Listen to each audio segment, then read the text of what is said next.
Om Namo Bhagavate Vasudevaya. Om Namo Bhagavate Vasudevaya. Om Namo Bhagavate Vasudevaya. Om Namo Bhagavate Vasudevaya. Om Namo Bhagavate Vasudevaya. Om Namo Bhagavate Vasudevaya.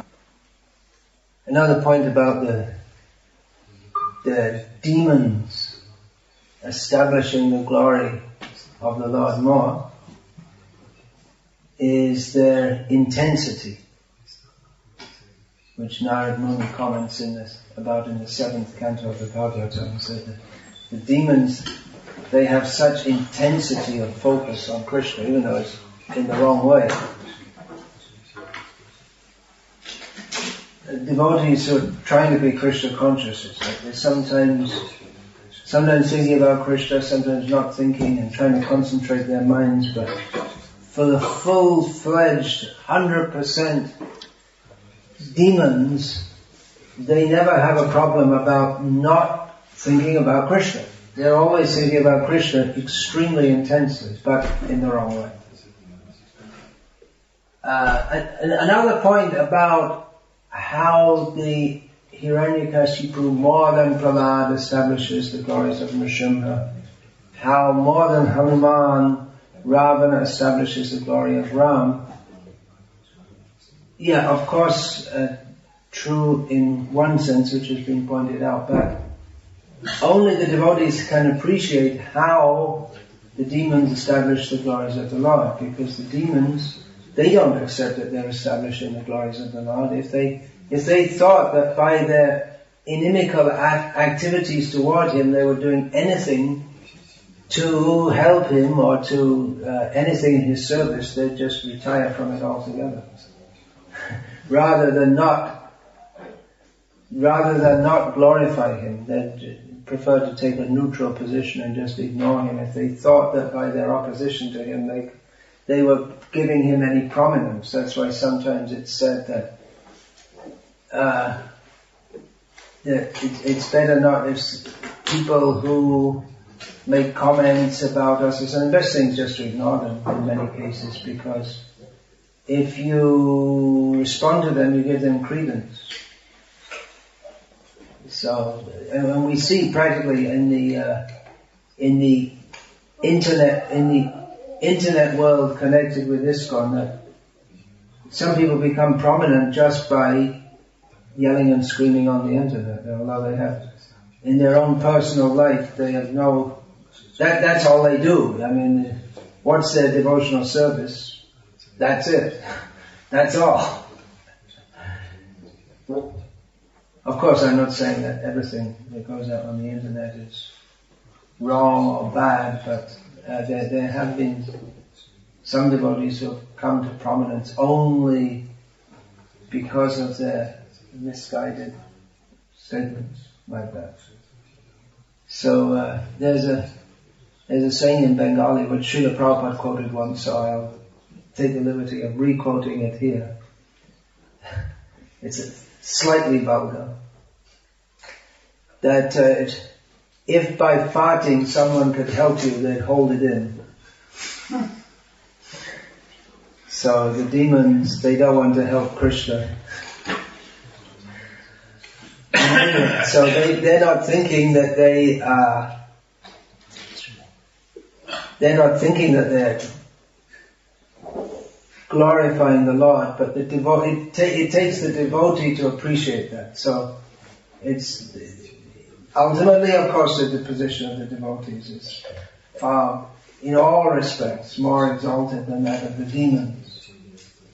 But that's a typical contentious way of making a point that Bhaktisiddhanta Saraswati was known for.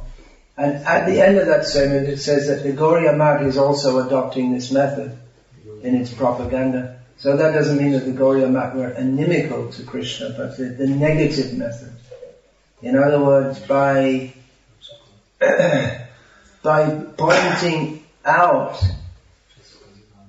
the iniquities of the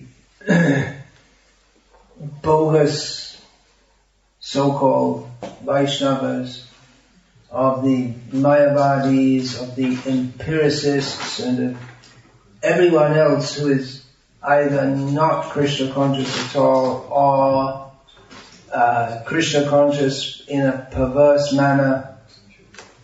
That was the Gauriya Math's method of preaching, and that article was, a major point of that article was to uphold that, the negative method. And he's saying that it's, especially in this controversial age, this Kali Yuga, it's a better way of preaching than the positive method. So it's, the positive method being simply to glorify the Lord and His qualities directly, but more effective is to, or required is to point out all that is not Krishna conscious.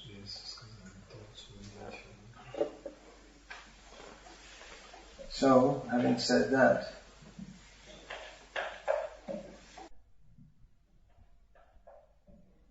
I'll go over to the positive method of glorifying the names of Vishnu. I do a lot of the negative method, but I'm also going through this Vishnu Sahasranama so that we can consider what are the names. It's Nama Guna Rupa Lila. So if we consider what are the names, then we have to consider the form, because the name is connected with the form. The name, then how many names can you give to something formless?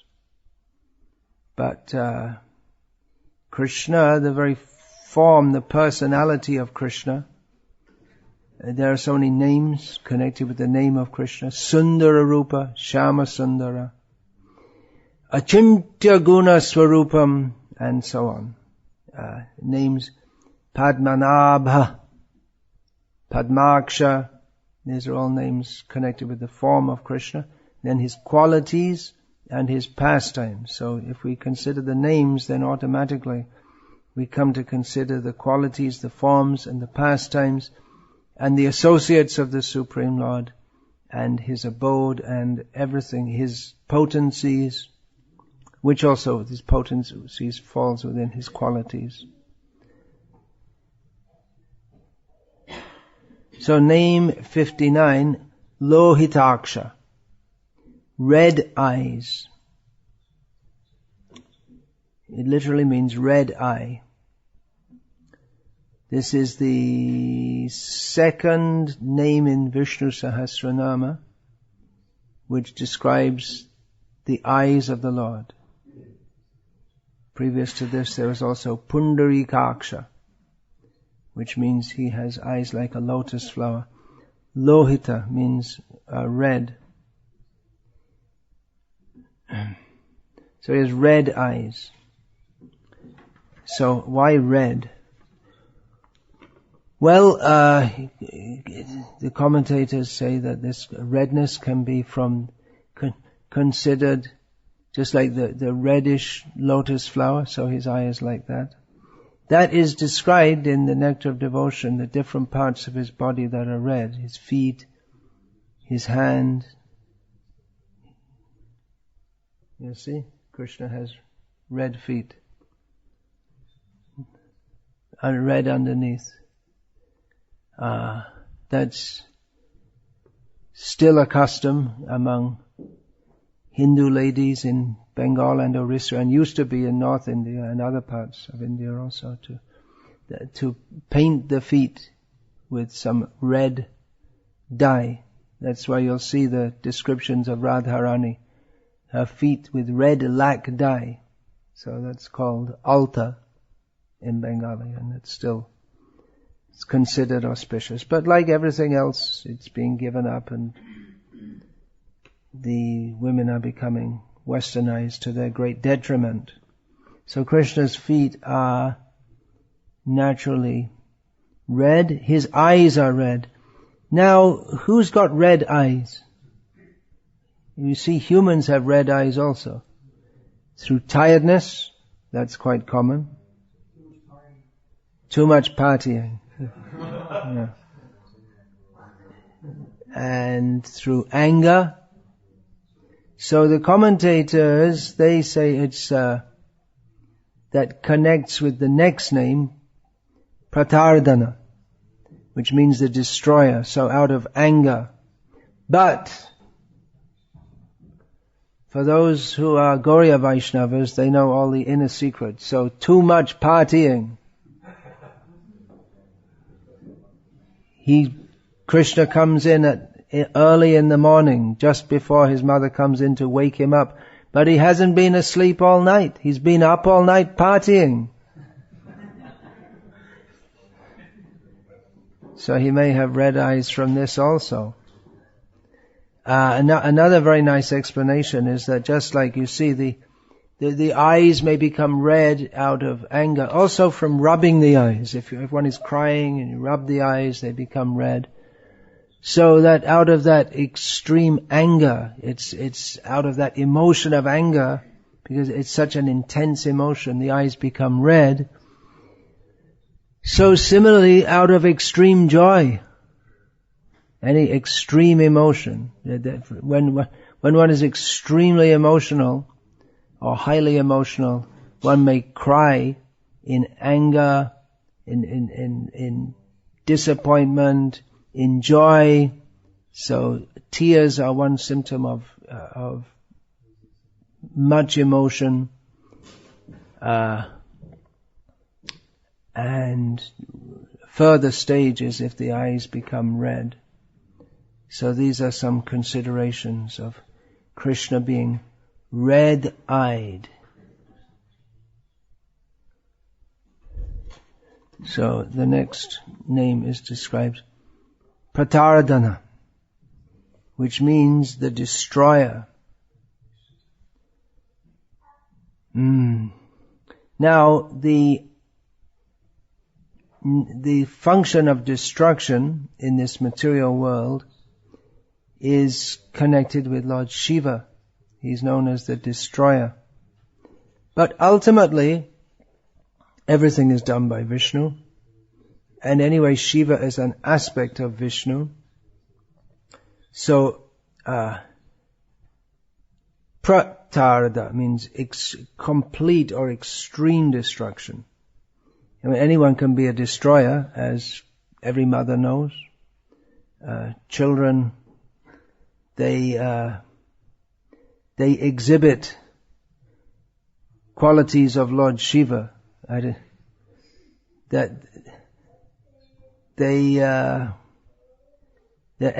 you leave them alone for 1 nanosecond, they'll break everything within sight, including possibly their own head, because they don't have developed discrimination. So everyone can destroy. To destroy, that's within the capacity of everyone to do so. Generally, destruction is not considered very good. Creation is considered good. Destruction is also sometimes necessary.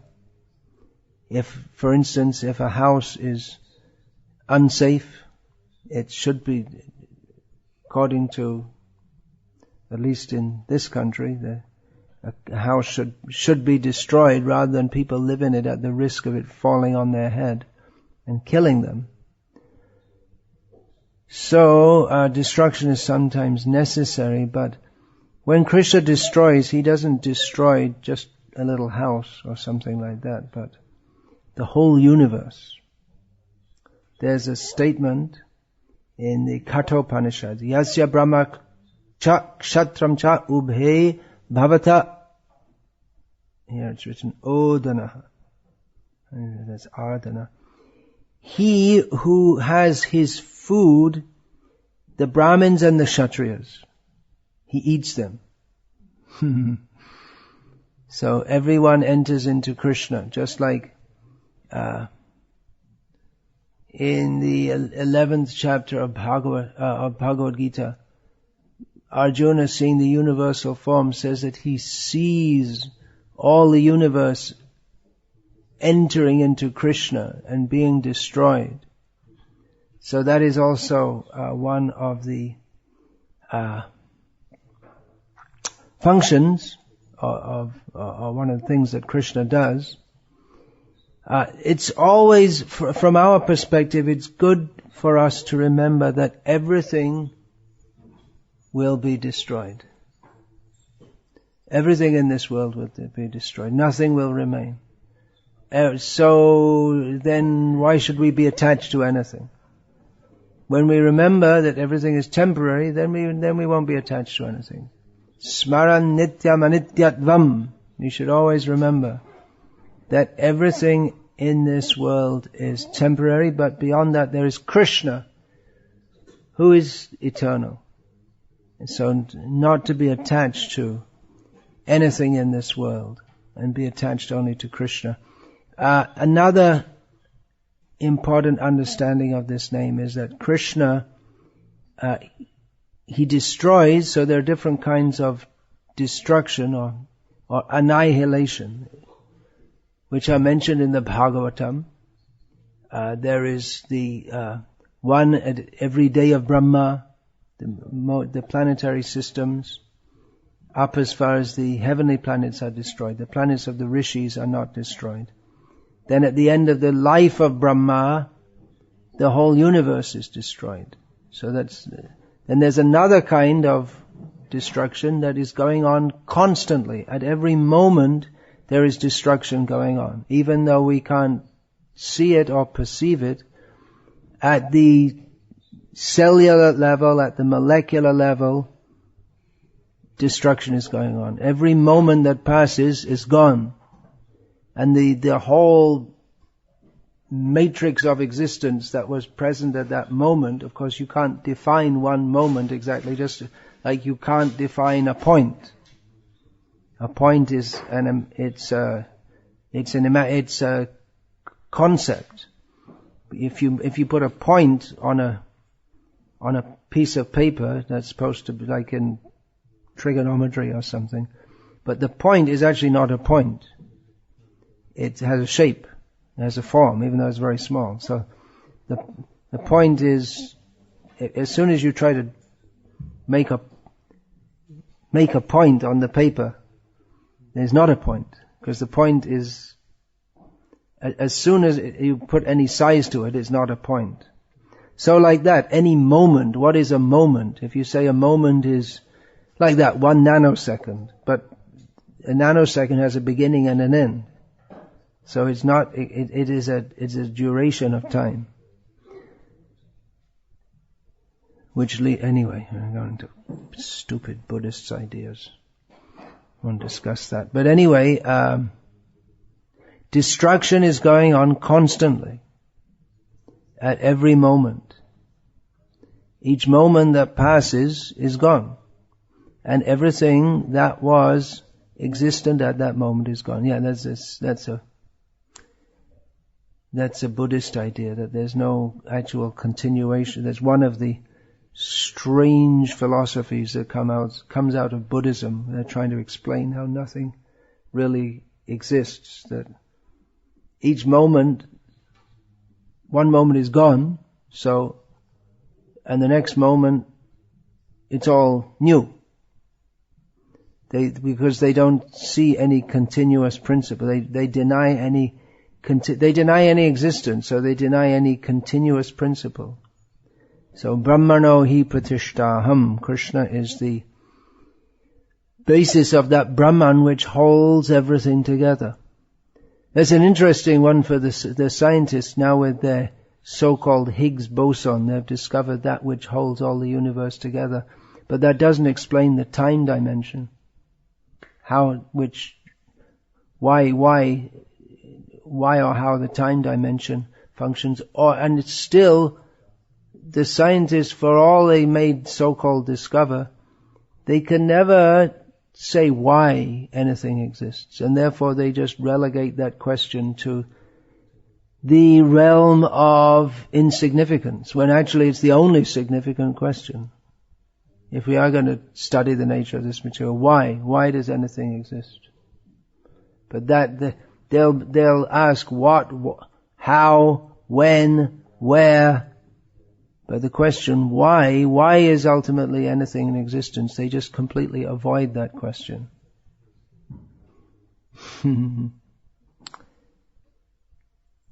So there's destruction at the end of a day of Brahma, there's destruction at the end of the life of Brahma, which is like tremendous, from our perspective, these are tremendously long periods of time. There's destruction at every moment, and then there's the ultimate destruction, which is the destruction of material existence, which happens for individual jivas who become liberated from it. So that is effected by the mercy of Mukunda, Krishna.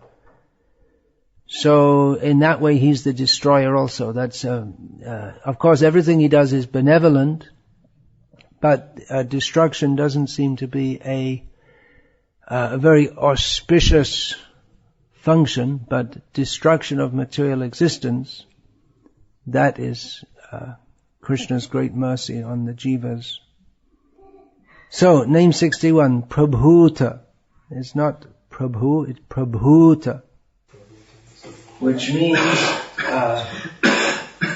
one who is affluent, ever full, and endowed with wisdom, greatness, and all other qualities. So this is similar to Bhagavan, who is full of all auspicious qualities. That's the meaning of Bhagavan. This word literally means born full, or fully come into being. Pra is the prefix, which means fullness, completeness, and bhuta means having come into being. Even though Bhagavan destroys everything at the time of universal annihilation, still his fullness remains. So, he's full of all transcendental qualities. So Krishna is full, complete. That name will come later. Purna, Om Purnamadaha Purnamidam Purnat Purnam Udachyate Purnasya Purnamadaya Purnameva Vashishyate. So that will be discussed in more detail later in the name Purna in Vishnu Sahasranama. So, any questions about this? Yeah. About the Buddhist conception of saying there's no continuum. Yeah. How do they... Doesn't make any sense. It sounds a bit gross, but how do you explain a fist in the face? That's the best way to discuss it with them. That's all I can say, you know. Yeah. It's just continuing. That's why Sri Prabhupada often say, kick them in the face with the boot. They have no reasonable philosophy, so when they talk all nonsense, then can bring them to the platform of reality by kicking in the face with a boot. Not that Srila Prabhupada actually literally did it ever, but he employed that as a tool in discussion. When people just talk too much nonsense, then how do you discuss with them?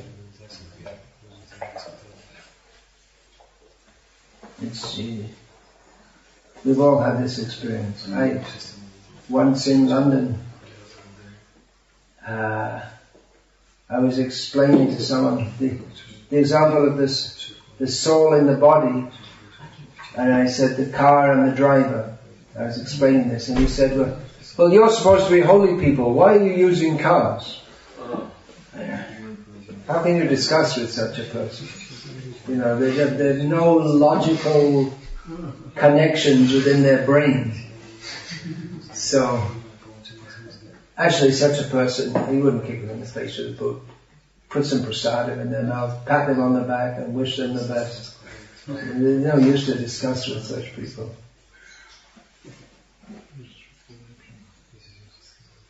Yeah. Maharaj, in a Srimad Bhagavatam, it is explained that the universe upon the destruction, the matter is present in the form of elementary particles. Such elementary particles. Yeah, elementary undivided. Yeah, simplest particles. Well, not exactly particles in the sense of modern scientists. Well, that's the question she want to ask. And this particle is described as undivided. So it's impossible to divide further to more simpler particles of elements, whatever we call them. And in Srimad Bhagavatam it is translated as atom. Is it? Yeah. So question is, from the point of the modern science, atom is dividable. Well, that's a mistake that was made long ago in science. Because the word atom literally means the smallest possible particle. And they thought they'd discovered it. And then later they discovered that there are smaller things yet. Yeah, neutrons, electrons. So that's a linguistic mistake that got adopted into the English language due to their premature enthusiasm of having thought that they discovered the smallest possible particle, and then they discovered they're smaller yet. But they'll never find the smallest possible thing because he is not subject to their investigation. He is the smallest. He enters into that word is there in Sanskrit. Paramanu means that the most small thing. That's the word for atom. And Krishna enters into that also. Andantarasta paramanu chayantarastam. He enters within the universe, he enters within the atom. In this case, also it is mentioned that these atoms together are visible, floating in a... Yeah, right. How is this possible? We cannot see even atoms. To tell you the truth, I don't answer that because I don't know, and the whole realm of Vedic science requires a lot of research to understand, and it's probably more difficult for us to understand because we have some background of Western science. So it's a major field that Srila Prabhupada did want investigated. If there was some of our few scientists around, then they might be able to answer that. But I can't because I don't know. I take it on the basis of Shastra, but exactly how, I don't know. It requires research. You want to say something about that? I have some questions. Yeah. Could you explain what's the difference between the negative method, especially when applied towards the other Vaishnavas, as you said, adopted by Gaudiya Vaishnavas? And negative method applied to Vaishnavas. Well, we have to be more careful. What's the difference between negative method and being offensive? The negative method and being offensive. Fine line. Fine line is there. If one is pointing out discrepancies in Vaishnava society for the benefit of all concerned, that should not be offensive, but it can be offensive if the Vaishnavas concerned also become offended.